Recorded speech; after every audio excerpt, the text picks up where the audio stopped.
Test 3. You will hear a number of different recordings and you will have to answer questions on what you hear. There will be time for you to read the instructions and questions, and you will have a chance to check your work. All the recordings will be played once only. The test is in 4 sections. At the end of the test, you will be given 10 minutes to transfer your answers to an answer sheet.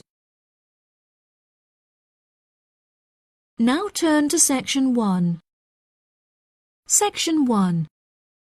You will hear a conversation between 2 students talking about driving lessons. First, you have some time to look at questions 1 to 5.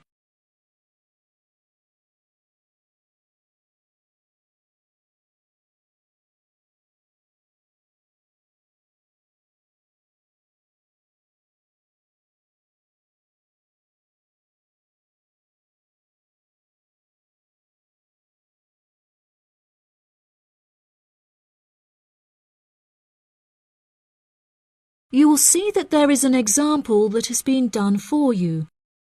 On this occasion only, the conversation relating to this will be played first. Hi, Zach.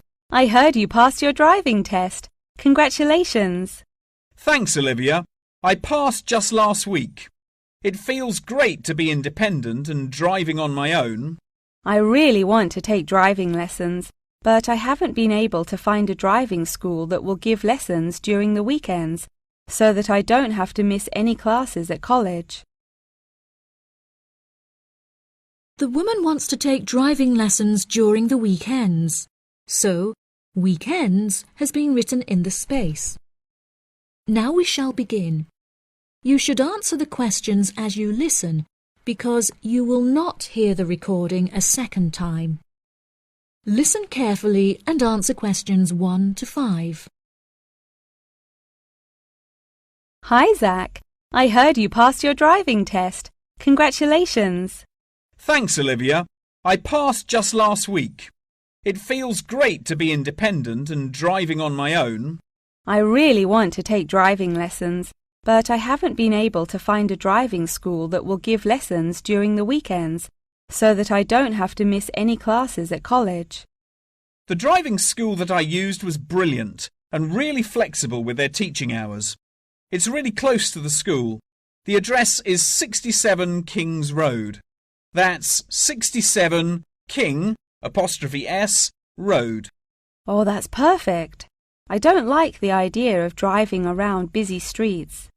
Did your teacher make you drive in urban areas, or did he mainly teach you on roads in the countryside?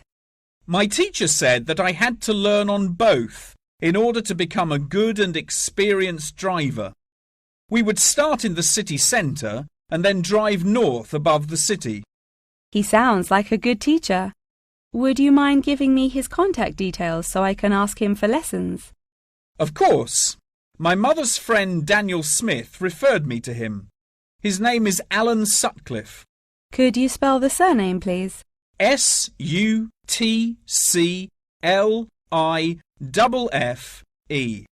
Thanks for helping me out. I'll give him a call tomorrow. I don't know if I should learn in a manual or automatic car. How do I decide? I wasn't sure which type of car to learn in either. In the end, I chose to learn in a manual car because once you've learnt how to drive manually, you can drive automatic as well. Most cars on the road are automatic nowadays. OK, I think I'll learn with a manual car too then. Hopefully the teacher will be able to give me lessons in the evenings after school. It would be much better if you take the lessons during the day. It will be far easier for you to learn when there is enough daylight to clearly see everything going on around you. But you need to be an experienced driver to drive safely at night. How frustrating. I was hoping I wouldn't have to take lessons during the weekends. You're right, though. Safety comes first. Before you hear the rest of the conversation, you have some time to look at questions 6 to 10.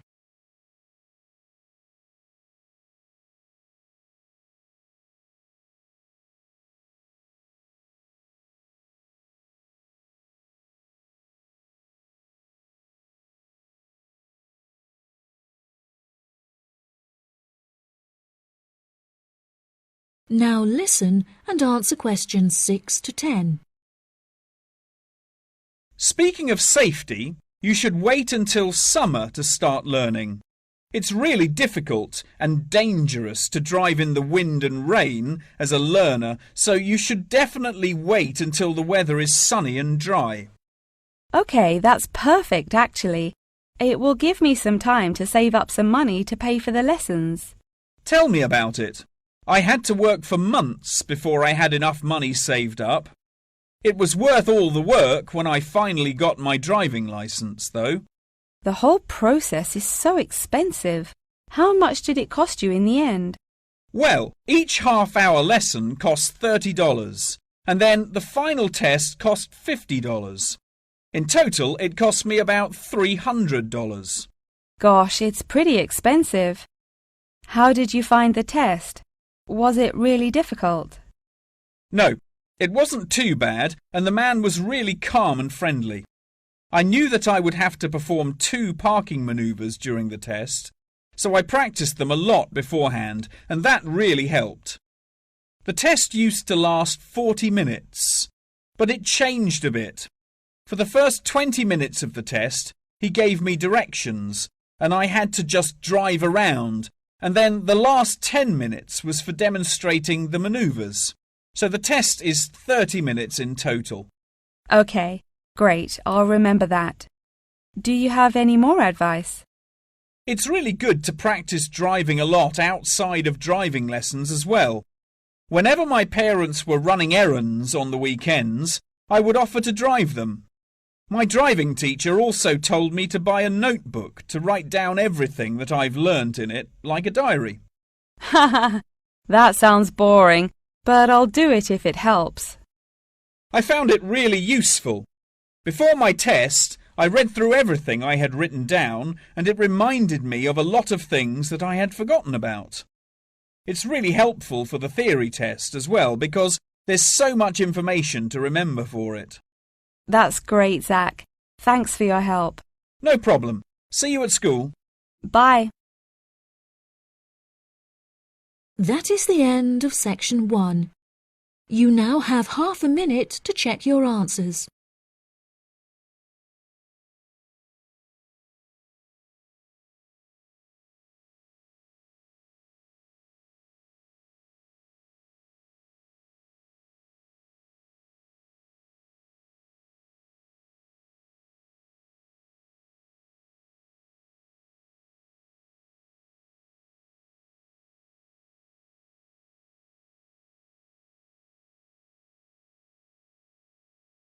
Now turn to section 2.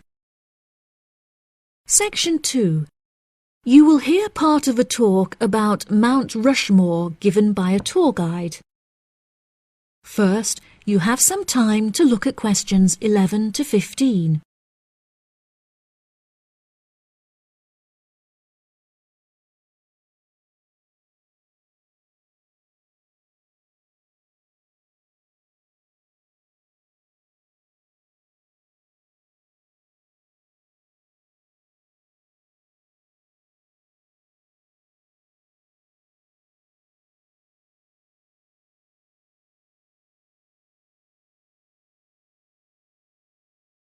Now listen carefully and answer questions 11 to 15. Good morning, everybody, and welcome to Mount Rushmore.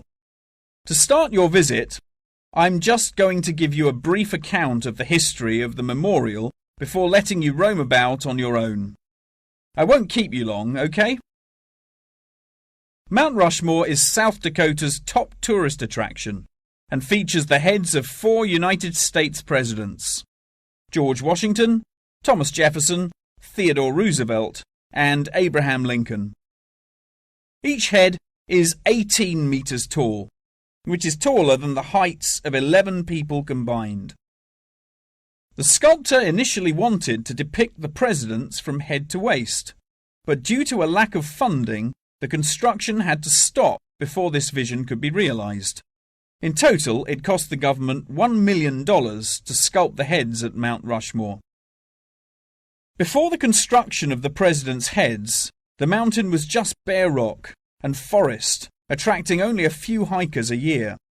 The new carving at Mount Rushmore has become an iconic symbol of presidential greatness and has appeared in works of fiction and other popular works. The sculpture has also worked perfectly as a way to develop tourism, which was its intended purpose, and now attracts over 2 million people a year. The original plan was to carve the president's faces into the granite pillars known as the Needles. However, the sculptor soon realised that these rocks were too eroded and delicate to support such a large sculpture. Instead, he chose to locate the carving at Mount Rushmore due to its grand appearance and brightly lit rock faces that experience maximum exposure to sunlight throughout the day as a result of the southeast orientation. Upon seeing Mount Rushmore, the sculptor declared, "America will march along that skyline." The name of Mount Rushmore also has an interesting history. The location was originally known as the Six Grandfathers. However, during an expedition in 1885, the mountain was renamed after Charles E. Rushmore, a prominent New York lawyer who joked that his annual treks to the mountain had earned him the right to have it named after him. 40 years after the mountain was renamed, Charles E. Rushmore donated $5,000 towards the sculpting of the president's heads, the largest single contribution. In 1927, the construction works started and 7 years later was complete with no fatalities. So that's the history for you. If you'd like any more information, please feel free to ask me questions, or you can soak up the information from our fantastic guidebook. Before you hear the rest of the talk, you have some time to look at questions 16 to 20.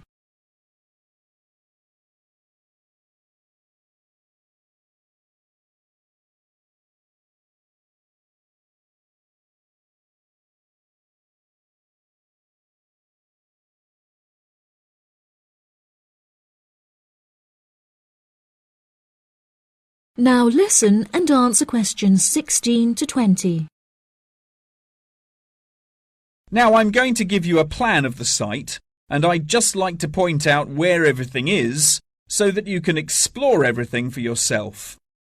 We're currently standing at the entrance, which is marked with the arrow on the map. If you follow the trail up to our left, you will find the information centre. There's a great photo booth there where you can have your photograph taken with Mount Rushmore in the background for a fee of only $10. What a great souvenir! In front of us is the refreshment centre, where you can help yourselves to coffee, locally grown tea, and a delicious selection of cold drinks and biscuits. Be sure to stay hydrated as it can get really hot up here.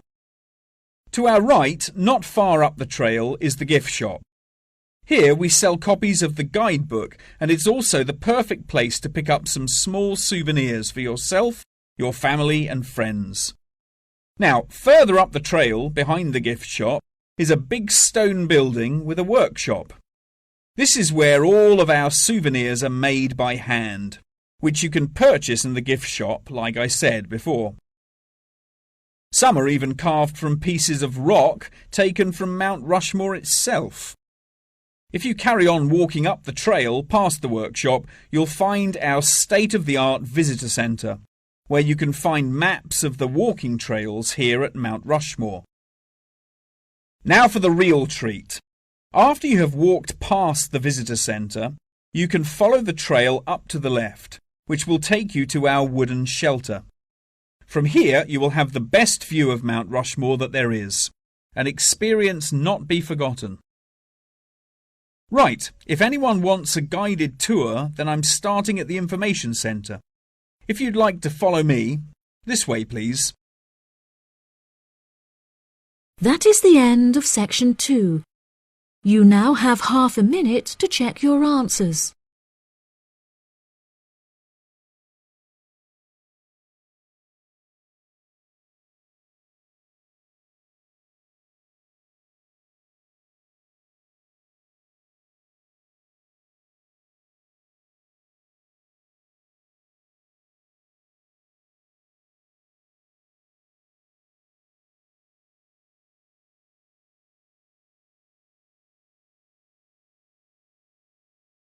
Now turn to Section 3.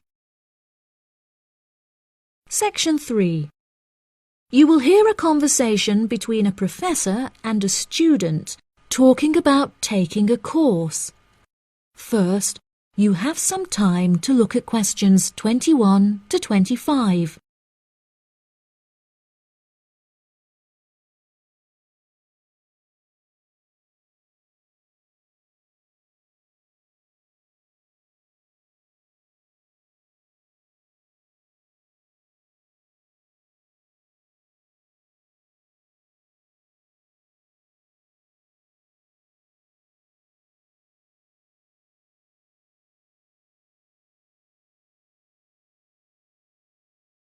Now listen carefully and answer questions 21 to 25.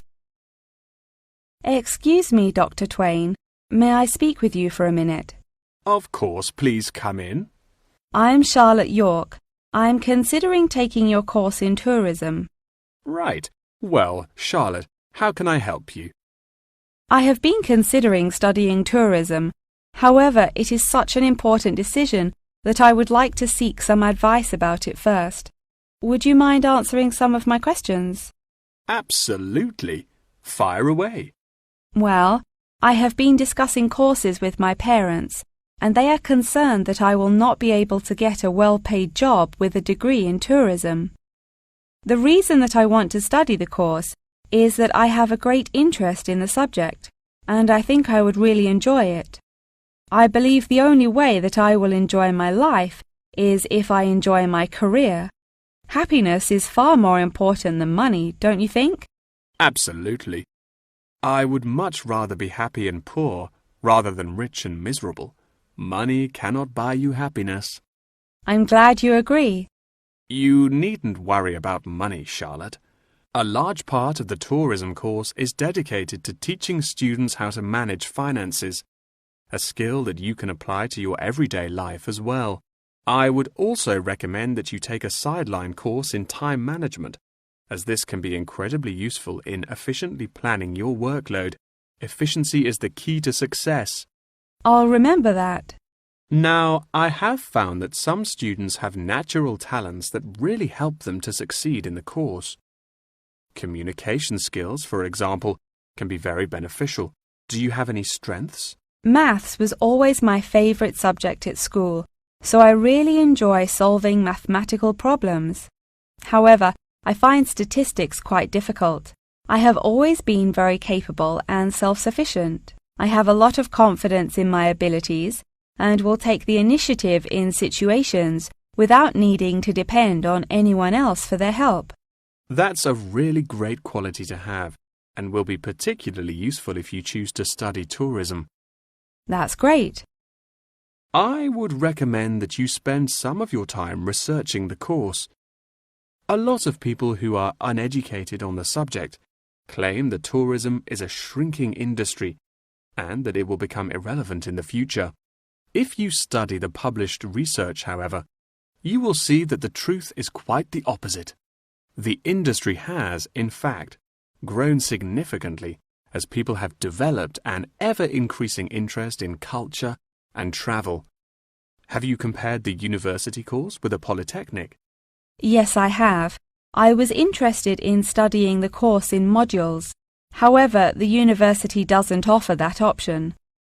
I don't have enough funds to be able to attend an expensive university, so I was relieved to see that the course is quite affordable. I also considered attending a summer school instead of university to save money, and so that I could work during the rest of the year. But I really wanted the university experience. I think that university would suit you well. Before you hear the rest of the conversation, you have some time to look at questions 26 to 30.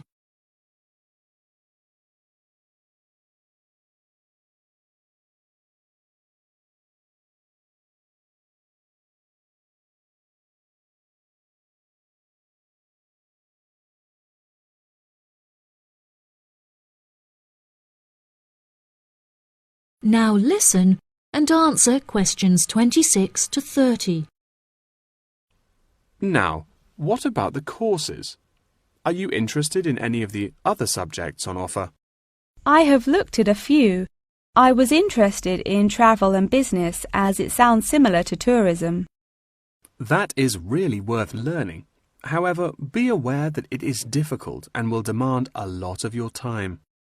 Okay, that's good to know. You might find that Japanese is an interesting course and it will teach you valuable skills in speaking the language. Personally, it's not bad and could be of some help, but not that much.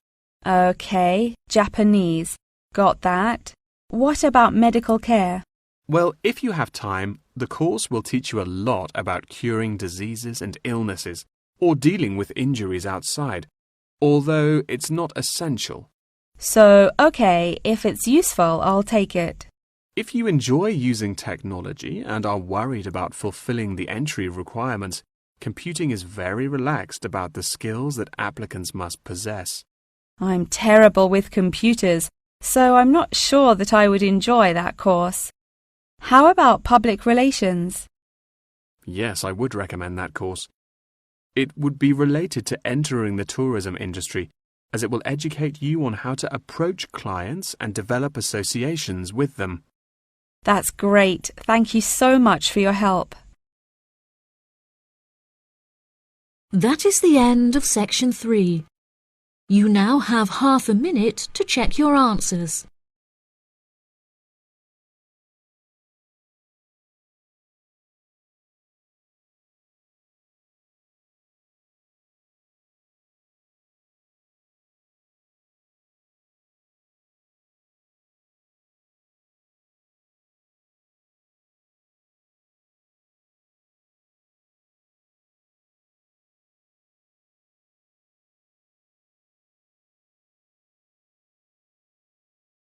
Now turn to section 4.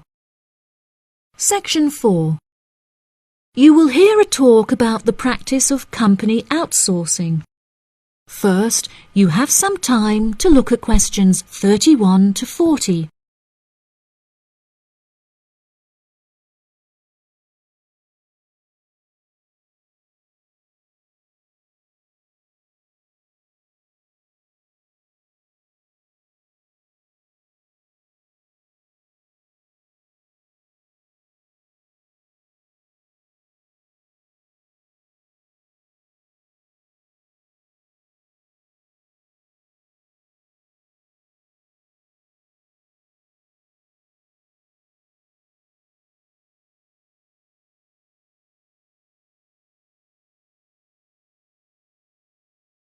Now listen carefully and answer questions 31 to 40. Welcome, class, to your very first lecture in this series on business in the modern world, conducted by myself, Dr. Toby Bennett. Today, we will be looking into the practice of company outsourcing, using TCP technologies as a case study. Now, for those of you who are unfamiliar with this practice, I will give you a summative definition. Company outsourcing involves the contracting of various business activities by one company to another. This practice will sometimes occur from a Western company to a party based in a third world country, the rationale being to make significant financial savings on lower international labour rates and to potentially increase quality. Now, our case study for today is TCP Technologies, a party located in India that receives outsourced tasks from Western companies.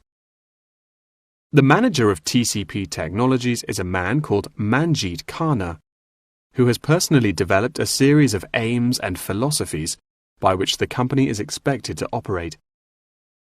He claims that the most important of these philosophies is to create a workplace where each individual member has the opportunity to contribute their opinion to the operations of the company. That is to say that he found it important to develop a democratic environment. As a means of ensuring quality from every individual at TCP Technologies, a grading system has been developed that encourages an ethos of hard work and recognizes accomplishment. This grading of individuals is based upon a series of factors such as turnover, hours worked, and efficiency. Every month, Kana publishes the grades on an internal website, where staff can access not only their own grades, but also compare it to others. A spirit of playful competitiveness has developed through this method, which has resulted in increased efficiency and turnover across the company. Kana also saw it as essential to develop a culturally diverse group of employees as a means of presenting a multifaceted image that would appeal to a host of potential employees from across the globe.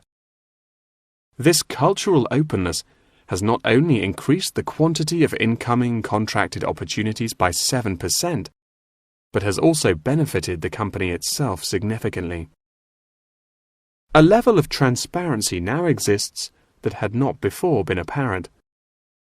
According to questionnaires carried out recently, these newly introduced measures have significantly increased the rate of staff satisfaction, which has subsequently led to an increase of 32% in the company's income. These figures are truly admirable and serve as a testament to the measures that Kana has introduced to the workplace at TCP Technologies. In a recent interview published by The Economist, he declared, "The figures speak for themselves. My system works." When asked if he had any advice for companies on methods they could employ to streamline workflow and increase turnover, he replied, "It's simple, really. A company must see itself not as one entity comprised of nameless components, but instead as a living organism composed of cells, each one essential to the functioning of the whole. I suggest that the motto by which your management operates will be Employee First."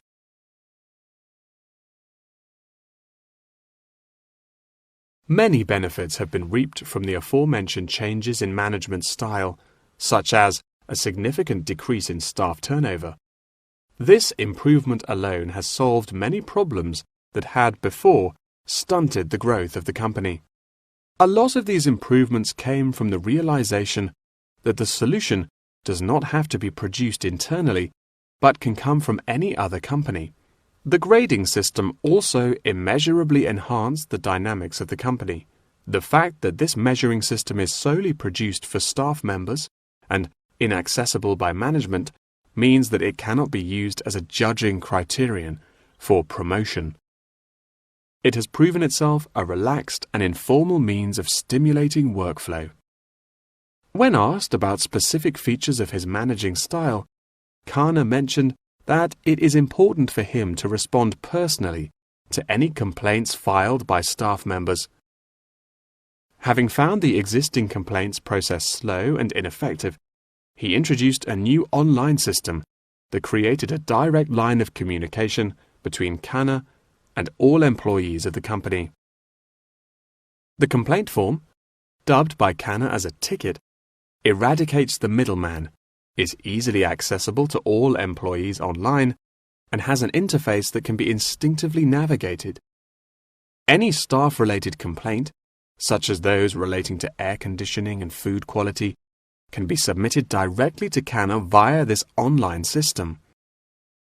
Entitlement to vacation is also a popular issue discussed through this forum. The main benefit of using this system is that staff must include their personal details on the ticket before they are able to submit it. In the past, anonymous complaints had been the root of much confusion and caused many wasted work hours, so the new system has put a ban on this form of complaint. That wraps up the lecture for today. Please remember that attendance is mandatory. That is the end of section 4. You now have half a minute to check your answers.